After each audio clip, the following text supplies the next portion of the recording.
Hello बच्चों, welcome to our channel doubt accounts. आज class 11th में हम एक चैप्टर है अकाउंटिंग प्रिंसिपल से, ठीक है। मतलब एक टॉपिक है अकाउंटिंग प्रिंसिपल नाम का, जो एग्जाम पॉइंट ऑफ व्यू से बहुत इंपॉर्टेंट है। तो आज हम सिर्फ अकाउंटिंग प्रिंसिपल की बात करते हैं कि व्हाट इज अकाउंटिंग प्रिंसिपल, कौन कौन से होते हैं, उनका डिटेल डिस्कशन होगा। आप इस वीडियो को पूरा देख के जाइए, आपको मतलब ऑलमोस्ट सब कुछ क्लियर हो जाएगा। आपको क्या लिखना है, क्या नहीं लिखना है, कैसे है कैसे नहीं, सब कुछ क्लियर हो जाएगा अकाउंटिंग प्रिंसिपल से, ठीक है। आपको यहाँ पे साइड में विजुअलाइज भी हो जाएगा कि डेफिनेशंस कैसे लिखनी है कैसे नहीं लिखनी है, ठीक है।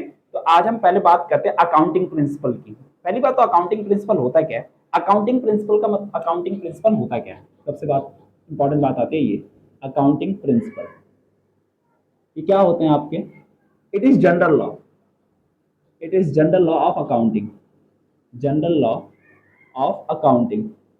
मतलब कि एक लॉ होता है या रूल होते हैं जो सारे के सारे फर्म मिलकर क्या करती है, अडॉप्ट करती है कि हम अपने अकाउंटिंग को किस तरह से करेंगे किस तरह से नहीं करेंगे, ठीक है। कुछ अजम्पशन लेके चलते हैं, कुछ कॉन्सेप्ट्स होते हैं, बहुत सारी चीजें लेके चलते हैं, तभी जाकर क्या होता है आपका अकाउंटिंग होती चली जाती है बुक्स ऑफ अकाउंट्स में, ठीक है। तो ये क्या होता है, एक जनरल लॉ होता है और एक रूल होते हैं जो कहीं ना कहीं सारी फर्म अडॉप्ट करती हैं, ठीक है। अब ये अकाउंटिंग प्रिंसिपल्स जो होते हैं वो होते हैं दो टाइप के, दो टाइप के नहीं, मतलब एक तो होता है आपका fundamental accounting assumption, fundamental accounting assumption,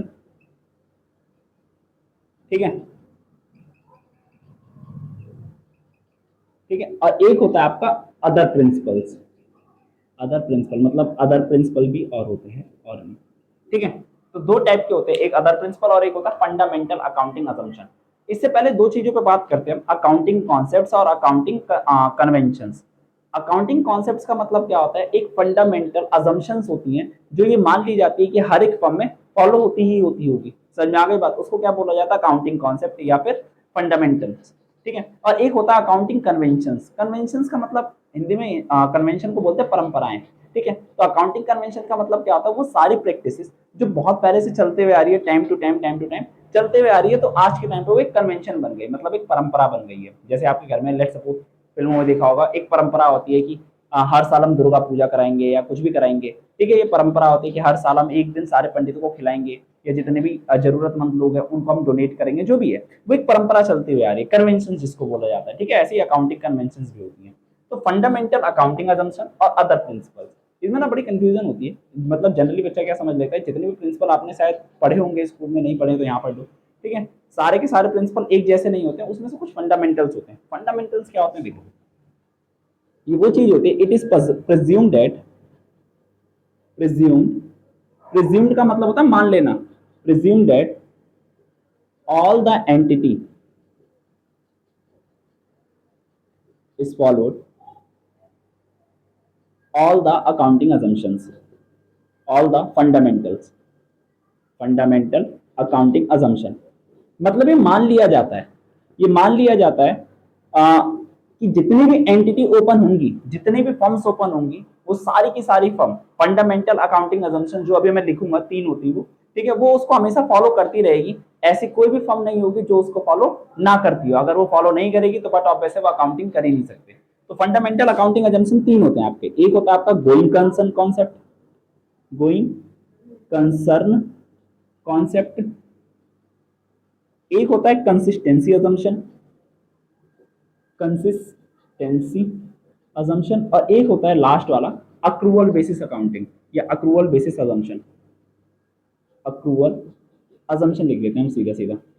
ये क्या होते हैं आपके, फंडामेंटल्स होते हैं। फंडामेंटल्स का मतलब क्या है, जितनी भी फर्म होंगी, जितनी भी फर्म अकाउंटिंग करती होगी, हम ये मान लेंगे कि ये तीनों जो अजम्पशंस है ना वो फॉलो करती ही करती होंगी, ऐसे नहीं है कि वो कर नहीं सकती हैं, ठीक है। मतलब उनका कोई ऑप्शन नहीं है, ये हमेशा करना ही होगा। सबसे पहले हम बात करते हैं, अब हम इन तीनों की डिटेल बात करेंगे, फिर अदर प्रिंसिपल्स होते हैं हम उसकी बात करते चले जाएंगे। पहले हम बात करते हैं गोइंग कंसर्न कंसेप्ट की। गोइंग कंसर्न कंसेप्ट क्या कहता है कि जो एक बिजनेस है, वो बिजनेस जो होगा वो हमेशा चलता रहेगा, उसको बंद करने की कोई भी इंटेंशन नहीं होगी, ठीक है। ना उसको बंद करने की, ना ही उसके किसी यूनिट को बंद करने की, या फिर सिग्निफिकेंटली किसी यूनिट को बंद कर दिया जाता है, उसको बंद करने की भी कोई इंटेंशन नहीं है, ठीक है। आपकी साइड में यहाँ पे अभी विजुअलाइज हो जाएगा गोइंग कंसर्न कंसेप्ट क्या कहता है, हम इसकी डेफिनेशन प्रॉपर पढ़ते हैं। According to this assumption it is assumed that the business shall continue for a foreseeable future, मतलब जो बिजनेस है वो हमेशा फोरसीएबल फ्यूचर के लिए चलेगा। फोरसीएबल फ्यूचर का मतलब क्या होता है, आने वाले फ्यूचर तक चलता रहेगा। And there is no intention to close the business or scale down its operation significantly. तो इसी वजह से ना ही हमारी कोई भी इंटेंशन है बिजनेस को बंद करने की, ना ही स्केल डाउन करने की। स्केल डाउन का मतलब क्या होता है, लेट्स सपोज जैसे मान लो मेरा बिजनेस है लेट्स सपोज शूज का, ठीक है, मैंने 10 ब्रांचेस खोल रखी है, तो मैं 10 की 10 भी नहीं बंद करना चाहता, मतलब कोई इंटेंशन नहीं मुझे बंद करने की, या फिर उन 10 में से कोई एक ब्रांच भी नहीं बंद करना चाहूंगा। स्केल डाउन का मतलब क्या होता है, अपने बिजनेस को कम कर देना, उसी को स्केल डाउन बोलते हैं, ठीक है। It is because of this concept that a distinction is made between capital expenditure and revenue expenditure. तो इसी कॉन्सेप्ट की वजह से आपका रेवेन्यू एक्सपेंडिचर और कैपिटल एक्सपेंडिचर में क्या आ जाता है, डिफरेंस आ जाता है। रेवेन्यू एक्सपेंडिचर और कैपिटल एक्सपेंडिचर क्या होता है, मैं आपको बता देता हूँ। एक्सपेंडिचर का मतलब क्या होता है, खर्चे, ठीक है। रेवेन्यू एक्सपेंडिचर का मतलब ये होता है ऐसे खर्चे जो बिजनेस में ऑर्डिनरी रूप से होते रहते हैं। ऑर्डिनरी रूप से होने का मतलब जैसे सैलरी पे करना, इलेक्ट्रिसिटी का बिल पे करना, ये सारे के सारे खर्चे क्या है, नॉमिनल खर्चे होते हैं जो रेगुलर बेसिस पे होते रहते हैं। कैपिटल एक्सपेंडिचर क्या होते हैं, वो ऐसे खर्चे होते हैं जो कंपनी को लॉन्ग टर्म के लिए बेनिफिट देते हैं, ठीक है, मतलब एक साल से ज्यादा के लिए बेनिफिट देते हैं, उसे क्या बोला जाता है, आपका कैपिटल एक्सपेंडिचर माना जाता है। जैसे एम्प्लॉय को सैलरी पे करना रेवेन्यू एक्सपेंडिचर है, लेकिन मशीनरी खरीदना, पहली बात तो मशीनरी खरीदना हमारा खर्चा है, लेकिन वो कौन सा खर्चा है, कैपिटल एक्सपेंडिचर, क्योंकि वो फर्म को एक साल से ज्यादा के लिए बेनिफिट देती चली जाएगी। तो इसी को क्या बोला जाता है, गोइंग कॉन्सर्न कंसेप्ट, ठीक है। तो गोइंग कॉन्सर्न कंसेप्ट सबसे पहला अजम्पशन था। इसके बाद जो दूसरा आता है जी कंसिस्टेंसी अजम्पशन। कंसिस्टेंसी अजम्पशन क्या कहता है कि जो अकाउंटिंग प्रैक्टिसेस कर रही होगी फर्म, जितने भी रूल्स एंड रेगुलेशंस या जो मेथड्स अकाउंटिंग के उन्होंने अडॉप्ट करे होंगे, वो मेथड को वो कंसिस्टेंटली चलाते रहेंगे। और अगर उसमें कोई चेंज करना है तो उसके बारे में क्या दिया जाएगा, एक प्रायर नोटिस दिया जाएगा। प्रायर नोटिस का मतलब नोटिस दिया जाता है या हमारे इन्वेस्टर्स को इन्फॉर्म कर दिया जाता है कि अब हम मेथड्स या टेक्निक ऑफ अकाउंटिंग चेंज कर रहे हैं। तो कंसिस्टेंसी का मतलब समझ में आता है कि जो भी मेथड फॉलो हो रहे होंगे बाय द फर्म वो हमेशा होते रहेंगे। अगर कोई चेंज लाना है तो उसके बारे में आपको इन्फॉर्म करना पड़ेगा। देखो जैसे यहाँ पे विजुअलाइज होगा भी, वो क्या कहता है, according to consistency assumption accounting practices one selected and adopted, मतलब जो भी अकाउंटिंग प्रैक्टिस को मैंने एक बार सेलेक्ट करा और अडॉप्ट कर लिया, should be applied consistently year after year, वो हमेशा क्या होता चला जाएगा, सालों साल चलता रहेगा। If an enterprise decide to adopt the alternative practice, it must disclose the change and its impact on the profit and loss। मतलब कि अगर हम चाहती है कि हम इसको चेंज करते हैं तो उसको चेंज करने के लिए पहले इन्फॉर्म करना पड़ेगा, और दूसरी बात ये बताना पड़ेगा कि उसका इफेक्ट क्या पड़ेगा क्या नहीं पड़ेगा। जैसे मैं आपको एग्जांपल दूं, डेप्रिसिएशन नाम की चीज होती है, डेप्रिसिएशन नाम का एक चैप्टर भी होगा क्या होता है ये डेप्रिसिएशन। उसमें दो मेथड्स होते हैं डेप्रिसिएशन चार्ज करने के, एक होता है स्ट्रेट लाइन मेथड और एक होता है return down value method. Firm के ऊपर है वो कोई सा भी मेथड यूज कर सकती है, चाहे रिटर्न डाउन चाहे एसएलएम, मतलब जो भी है, ठीक है। अगर वो एसएलएम चला रही है, स्ट्रेट लाइन मेथड चला रही है, तो हमेशा वही अडॉप्ट करके चलेगी। अगर उसको ये चेंज करना हुआ तो वो इन्फॉर्म करना पड़ेगा सारे के सारे इन्वेस्टर्स को कि अब हम स्ट्रेट लाइन मेथड से रिटर्न डाउन वैल्यू मेथड पे जा रहे हैं। अभी स्ट्रेट लाइन मेथड क्या होता है, रिटर्न डाउन वैल्यू मेथड क्या होता है, ये डेप्रिसिएशन के चैप्टर में हम सीखेंगे, ठीक है। तो ये मेथड्स होते हैं अकाउंटिंग के। अब हम बात करते हैं अक्रूवल कॉन्सेप्ट के बारे में। अक्रूवल कॉन्सेप्ट जो है वो आपका तीसरा फंडामेंटल अकाउंटिंग अजम्पशन। क्या कहता है अक्रूवल अजम्पशन, कि बिजनेस में जो भी ट्रांजेक्शन रिकॉर्ड होती हैं, कोई भी ट्रांजेक्शन, चाहे वो कैश ट्रांजेक्शन हो चाहे वो क्रेडिट ट्रांजेक्शन हो, दोनों को क्या करा जाता है, रिकॉर्ड करा जाता है। मतलब कि अगर पैसा रिसीव हुआ या नहीं हुआ, या पैसा पे हुआ या नहीं हुआ, दोनों को रिकॉर्ड करा जाएगा अगर वो बिजनेस से रिलेटेड ट्रांजेक्शन है तो। कहने का मतलब कैश ट्रांजेक्शन और credit transaction should be recorded in the books of account, ठीक है। कैश और क्रेडिट दोनों ट्रांजेक्शन रिकॉर्ड करी जाती है। देखो अक्रूवल अजम्पशन क्या कहता है, यहाँ पे विजुअलाइज भी हो जाएगा आपको। According to this assumption a transaction is recorded in the books of accounts at the time when it's entered into and not when the settlement take places. मतलब कि आपको एंट्री को तभी रिकॉर्ड कर लेना जब वो हो जाएगी, ठीक है। उस तब नहीं रिकॉर्ड करना जब उसका सेटलमेंट हो जाएगा। सेटलमेंट होने का मतलब कैश लेना या देना, ठीक है। आगे क्या कहता है, revenue recognised when sale is complete और service rendered, it is immaterial whether cash is received or not. मतलब रेवेन्यू को आपको तुरंत ही रिकॉग्नाइज कर लेना है जब सेल कंप्लीट हो जाएगी या फिर सर्विस को हम रेंडर कर देंगे, ठीक है। इससे हमें कोई लेना देना नहीं है कि उसके बदले में कैश रिसीव हुआ कि नहीं हुआ।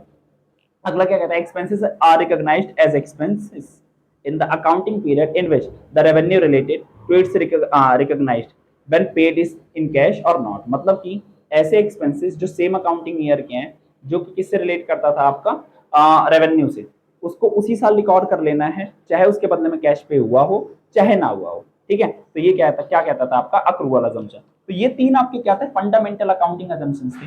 मतलब कि ये हर एक बिजनेस में प्रिज्यूम कर लिया जाएगा कि ये होगा ही होगा, ऐसा नहीं है कि मन करा तो है, नहीं मन करा तो नहीं है, ठीक है, ऐसा नहीं होता है। अब हम बात करते हैं अदर प्रिंसिपल्स। इन तीनों के अलावा भी बहुत सारे प्रिंसिपल्स होते हैं। पहला देखो क्या है, पहला है आपका business entity principle. Business entity principle. Business entity principle क्या है? बिजनेस एंटिटी प्रिंसिपल कहता है कि जो ऑनर होता है और जो फर्म होते हैं वो दोनों आपस में क्या होते हैं, सेपरेट होते हैं। मतलब कि फर्म को अलग कंसीडर करा जाएगा और ऑनर अपने आप में अलग बंदा होता है। मतलब कि जो फर्म होती है ना, वो in the eyes of law अपने आप में एक पर्सन मानी जाती है, आर्टिफिशियल पर्सन मानी जाती है, ठीक है। तो अगर आप कभी भी देखोगे तो जो केस वगैरह होते हैं सोल प्रोप्राइटर में, वो फर्म के ऊपर होते हैं जनरली, ठीक है, प्रोप्राइटर्स के ऊपर नहीं होते, फर्म के ऊपर ही होते हैं, क्योंकि फर्म को क्या माना जाता है, हमेशा अलग प्रेज्यूम करा जाता है। अगर आप प्रेज्यूम अलग नहीं करोगे तो कैपिटल में दिक्कत आ जाएगी, ठीक है। तो अब बात करते हैं बिजनेस एंटिटी प्रिंसिपल। आपको यहाँ विजुअलाइज भी हो रहा होगा थोड़ा सा। क्या कहता है, according to this principle business is considered to be separate and distinct from its owner. मतलब कि ये मान लिया जाता है, मान क्या लिया जाता है, इस प्रिंसिपल के अकॉर्डिंग ऑनर और उसका फर्म ये दोनों आपस में क्या होंगे, सेपरेट होंगे। कैपिटल का मतलब क्या, जैसे कैपिटल जो होता है वो आपकी लाइबिलिटी साइड जाती है, उसके पीछे का रीजन क्या है, क्योंकि देखो फर्म जो है वो अपने आप में एक पर्सन है, ठीक है। अब ऑनर ने उसको पैसा दिया, ऑनर ने अपने फर्म में पैसा लगा रखा है, लेकिन फर्म को हमने क्या ट्रीट कर रखा है, हमने फर्म को ट्रीट कर रखा है एक अलग से बंदा, मतलब कि एक सेपरेट एंटिटी ट्रीट कर रखा है। तो जब ये इसको पैसा देगा तो कहीं ना कहीं फर्म की लाइबिलिटी बन जाएगी या रिस्पॉन्सिबिलिटी बन जाएगी कि फ्यूचर में जाके अपने ऑनर को पैसा पे कर दो। तो इसलिए कैपिटल को हमेशा क्या लिखा जाता है, लाइबिलिटी साइड लिखा जाता है, इसी कॉन्सेप्ट की वजह से, ठीक है। इसके बाद दूसरा जो कॉन्सेप्ट आता है वो आता है आपका money measurement principle. Money, MEASUREMENT, money measurement principle. Money measurement principle क्या कहता है कि वो सारे ट्रांजेक्शन्स और इवेंट्स रिकॉर्ड किए जाएंगे जिसको किसमें मेजर करा जा सकता है, इन टर्म्स ऑफ मनी में मेजर करा जा सकता है। मतलब ऐसे ट्रांजेक्शन्स जिसको हम मनी के फॉर्म में रिकॉर्ड नहीं कर सकते हैं, उनको कभी भी रिकॉर्ड नहीं किया जाता है। जैसे जो क्वालिटेटिव कैरेक्टर्स होते हैं उनको कभी भी बैलेंस शीट में शो नहीं किया जाता है या अकाउंटिंग में शो नहीं किया जाता है। लेकिन हाँ, अगर क्या बोलते हैं उसी को मनी के टर्म्स में ले आया जाए तो उसको रिकॉर्ड कर लेंगे। जैसे मान लो एक एम्प्लॉई है, एक एम्प्लॉई को 50,000 रुपए सैलरी देते हैं, ठीक है, 50,000 रुपए सैलरी देते हैं, तो इसको रिकॉर्ड कर लिया जाएगा क्योंकि ये इन टर्म्स ऑफ मनी है। लेकिन मान लो उसकी कैपेबिलिटी क्या है या आपकी फर्म के लिए वो क्या चीज है, क्या बंदा है, क्या नहीं है, उसी चक्कर में उसकी क्वालिटी को कभी भी रिकॉर्ड नहीं किया जाता। मान लो अगर वो चला जाए तो आपके फर्म या कंपनी की सेल को 50% का डाउनवर्ड आ जाएगा, मतलब सेल 50% से गिर जाएगी, लेकिन उस क्वालिटी को तो रिकॉर्ड नहीं किया जाएगा ना। तो ये चीजें होती हैं। जैसे फर्म के ऑनर्स होते हैं जो बहुत अच्छा बिजनेस करते हैं, उनकी क्वालिटी को कभी भी रिकॉर्ड किया ही नहीं जा सकता, मेजर ही नहीं करते हैं। अब ऐसे थोड़ी ना करूंगा इतनी इतनी क्वालिटी है, 2 करोड़ की क्वालिटी है, ऐसा कभी मेजरमेंट है ही नहीं, ठीक है। तो मनी मेजरमेंट प्रिंसिपल यहाँ पे विजुअलाइज होगा। देखो क्या कहता है, according to this principle transactions and events are recorded in the books of accounts which can be terms in the terms of money, ठीक है। मतलब कि वो सारे के सारे ट्रांजेक्शन और इवेंट को रिकॉर्ड करा जाएगा जिसको किस में मेजर करा सकता है, इन टर्म्स ऑफ मनी में, ठीक है। तीसरा प्रिंसिपल क्या कहता है आपका, accounting period principle. Accounting period principle. Accounting period principle क्या कहता है, नॉर्मल है, अभी हमने पढ़ा ना गोइंग कंसर्न में कि जो बिजनेस है वो लंबे टाइम तक चलेगा, अब कितने साल तक चलेगा पता नहीं, ठीक है। तो जो कंपनी की जो लाइफ होती है उसको जब हम स्मॉलर यूनिट में डिवाइड कर देते हैं, यूजुअली 1 ईयर्स के लिए करते हैं कि 1 अप्रैल से 31 मार्च, ये हमारा फाइनेंशियल ईयर होता है, ये आपको पता होना चाहिए वैसे, 1 अप्रैल टू 31 मार्च, ये हमारा क्या होता है, ये हमारा फाइनेंशियल ईयर होता है, ठीक है। तो जनरली क्या होता है, 1 साल के लिए ही कंपनी का वो होता है, क्या नाम है, अकाउंटिंग पीरियड होता है। तो जो कंपनी की पूरी लाइफ है उसको हमने छोटे छोटे यूनिट में क्या कर दिया, कन्वर्ट कर दिया, तो उसी को बोलते हैं अकाउंटिंग पीरियड प्रिंसिपल। देखो क्या कहता है यहाँ पे फिर से visualize, accounting according to this principle life of the enterprise is broken into smaller periods, ठीक है। तो जो लाइफ है उसको हमने छोटे छोटे पार्ट में तोड़ दिया। अगला जो प्रिंसिपल है वो क्या कहता है, फुल डिस्क्लोजर प्रिंसिपल। अगला जो प्रिंसिपल है वो है फुल डिस्क्लोजर, अरे यार ये लाइन को डालना, full disclosure principle. Full disclosure principle क्या कहता है आपका, फुल डिस्क्लोजर प्रिंसिपल कहता है कि जितने भी सिग्निफिकेंट ट्रांजेक्शन्स हैं, जितने भी रिकॉर्ड्स हैं, उन सबको क्या करा जाएगा, डिस्क्लोज करा जाएगा इन द बुक्स ऑफ अकाउंट्स, मतलब ईच एंड एवरी चीजें सबको क्या कर दिया जाएगा, रिकॉर्ड कर दिया जाएगा। ठीक है, तो फुल डिस्क्लोजर प्रिंसिपल आपके सामने विजुअलाइज भी हो रहा होगा यहाँ पर। क्या कहता है full disclosure? According to this principle all the significant and material information should be disclosed which is relating to the economic affairs of the entity, मतलब कि जो इकोनॉमिक मतलब पैसों से रिलेटेड जो भी चीज है, ठीक है, उन सबको क्या कर दिया जाएगा, रिकॉर्ड कर दिया जाता है under the full disclosure principle. ठीक है, इसके बाद एक प्रिंसिपल और आता है materiality principle. Materiality principle, materiality principle क्या कहता है कि फर्म में सिर्फ उन्हीं ट्रांजैक्शंस को रिकॉर्ड करा जाएगा या सिर्फ उन्हीं अमाउंट को रिकॉर्ड करा जाएगा जो मटेरियल होंगे। मटेरियल का मतलब क्या होता है, इंपॉर्टेंट होते हैं। ठीक है, तो इन्हीं को क्या करा जाएगा, रिकॉर्ड करा जाता है। लेट्स सपोज अब यहाँ पे ना अगर आपसे कहीं पूछ ले कि भाई ऐसे कौन से दो प्रिंसिपल्स हैं जो आपस में एक दूसरे को कॉन्फ्लिक्ट करते हैं, तो यही दोनों है, फुल डिस्क्लोजर और मटेरियलिटी।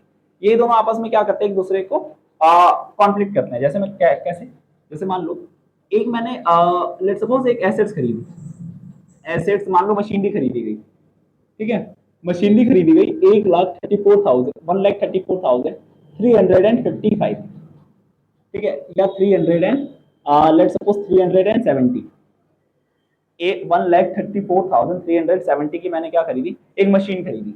ठीक है, फुल डिस्क्लोजर क्या कहता है भाई, जितना भी अमाउंट है ना, जितना भी अमाउंट है 370 पॉइंट लेट्स सपोज 5 ऐसे करके जितना भी अमाउंट है सबको रिकॉर्ड कर दो, 1,34,370.5। फुल डिस्क्लोजर ये कहता है। मटेरियलिटी क्या कहता है कि अगर कोई इंफॉर्मेशन इमटेरियल है, मतलब कि वो इतना इंपॉर्टेंट नहीं है, तो उसको मत रिकॉर्ड करो। तो फर्म क्या कर देगी, इसको 1,34,350 रिकॉर्ड कर देगी, मतलब 20-25 रुपए का अंतर ना है, तो इसीलिए इसको कितना रिकॉर्ड कर दिया, 1,34,350। लेकिन फुल डिस्क्लोजर क्या कहता है, सब रिकॉर्ड करो। ठीक है, तो ये दोनों आपस में कॉन्फ्लिक्ट करते हैं। मटेरियलिटी प्रिंसिपल क्या कहता है, देखो, according to this principle all the material information of the entity should be disclosed in the books of accounts। तो सारे material information को disclose करा जाएगा, but material कहते हैं किसको, an item should be termed as material if there is a reason to believe that knowledge of it would influence the decision of the informed investor। मतलब कि उन सारी चीजों को क्या बोलते हैं, उन सारी चीजों को मटेरियल बोला जाएगा जिसको आपको बिलीव है कि अगर इसकी इंफॉर्मेशन इन्वेस्टर को होगा तो कहीं ना कहीं उसका डिसीजन क्या हो जाएगा, इन्फ्लुएंस। इन्फ्लुएंस का मतलब क्या होता है कि कहीं ना कहीं चेंज आ जाएगा। लेट्स सपोज 1,34,370 था, अब 1,34,900 की मैंने मशीन खरीदी, 1,34,000 की नहीं, हाँ 1,34,900 खरीदी।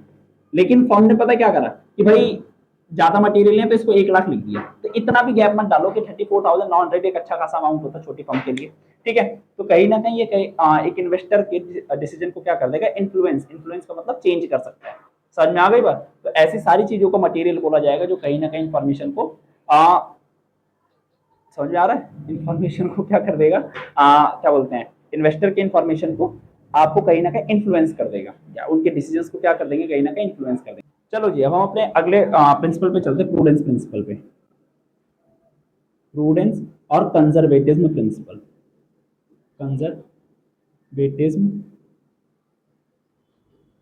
प्रिंसिपल, प्रूडेंस या कंजर्वेटिज्म प्रिंसिपल क्या कहता है कि फ्यूचर में होने वाले लॉसेस को अभी रिकॉर्ड कर दो और फ्यूचर में होने वाले गेन्स को तब रिकॉर्ड करना जब वो हो जाएंगे। ठीक है, इसको क्या बोला जाता है, प्रूडेंस प्रिंसिपल बोला जाता है। इसी के अकॉर्डिंग बैड डेट हो गया, sorry provision for doubtful debts होगा, ये सबको रिकॉर्ड करा जाता है। क्योंकि जो फ्यूचर में होने वाले लॉसेस हैं उसको अभी रिकॉर्ड करो और फ्यूचर में होने वाले गेन्स को तब रिकॉर्ड करना जब वो हो जाएंगे। तो क्या कहता है प्रूडेंस प्रिंसिपल, यहाँ पे दिखेगा, according to this principle on the anticipated losses and expense should be taken into consideration but not the anticipated profit। तो जो anticipated loss और expense है उनको कब रिकॉर्ड करा जाएगा, अभी कंसिडरेशन में ले लो, लेकिन anticipated incomes और gains को अभी कंसिडरेशन में लेने। कंसिडरेशन का मतलब क्या होता है, अभी रिकॉर्ड करने की जरूरत नहीं है। ठीक है, इसके बाद आता है आपका